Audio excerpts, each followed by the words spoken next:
Good morning, comic book fam. Good morning to another comic book review, and it's another King in Black tie-in, and we're going to be talking about the Planet of Symbiotes, and that is, of course, the variant cover, which I think it's a lot better than the original one. I do enjoy that variant cover with all the different symbiotes right there. You can always find a nice middle. We got a Scream, we got others, and we even got the things that are in this book, because like this character here, it is a killer that is in this story, because, well, this is a book that has short stories. I've actually two short stories from the Planet of Symbiotes. And why it's called the Planet of Symbiotes? Well, because our planet kind of turns into a planet of symbiotes. So it is Earth, right? This is our Earth.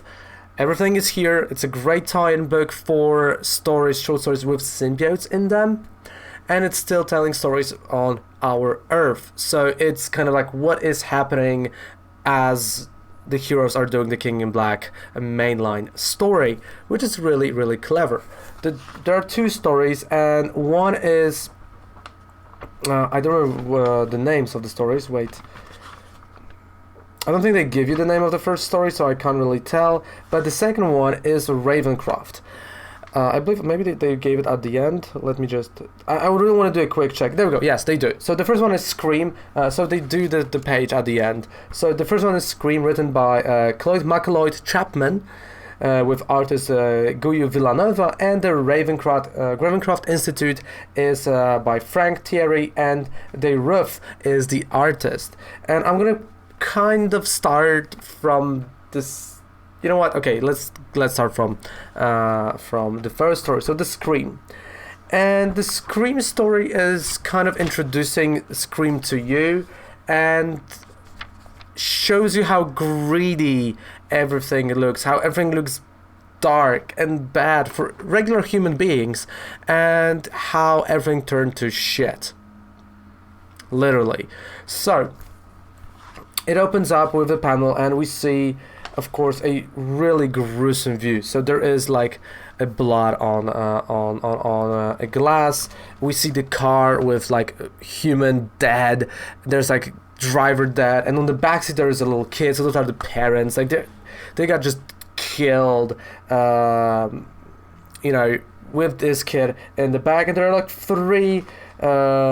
four Venoms looking for, or symbiotes looking for Dylan. So they're looking for kids, right? They're looking for Dylan. They're going like, Dylan, Brock.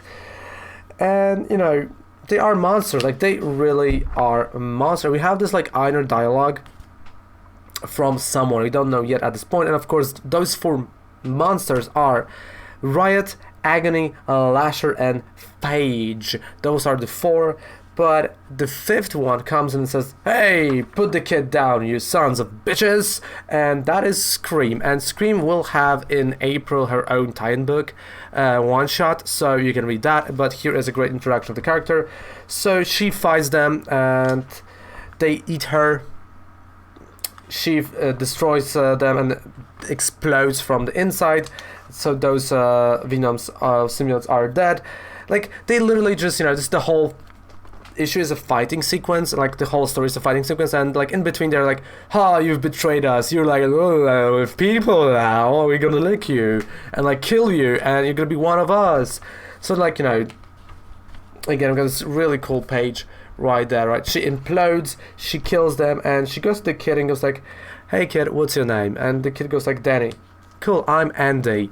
And she tries to take the kid to the safety, as of course the goo goes there.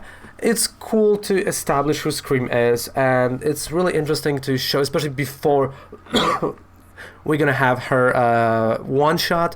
So I think, that's actually pretty cool that you see even that there is some kind of a good symbiote, right? There are characters that are trying to help out that, well, they are not going to be in the main book, but still are doing a lot of groundwork there for the bigger heroes. And it's also cool to see, how bad it is on Earth. A great story, to be honest. I enjoyed it. I really did enjoy that short story. Then we go to Ravencroft Institute, and that is a second story, and here I have to stop for one reason. Ravencroft Institute is the place where, if you read the Symbiotes Spider-Man tie-in book, which we have a review on the channel, that's where it all starts. Because that time 5-issue miniseries goes way back into the past, right? So in Ravencroft, there is Mr. E that actually, gets the first symbiotes out, right? And then he steals the sword of the Black Knight, to destroy it, like all of that stuff. But that starts and originates in the Ravencroft Institute. So the Ravencroft Institute has a special place in Noel's heart. So we go to Jameson's son, and he is right now in the special forces. Of course, he can change to a werewolf, which is worth to know, as you'll learn in this book here. So they're going to Ravencroft. They see some dragons, so they run away from them because he's with the team. And they go into this room of Unwanted. And as they go to this room, there is a tomb, right? There is a tomb that was left.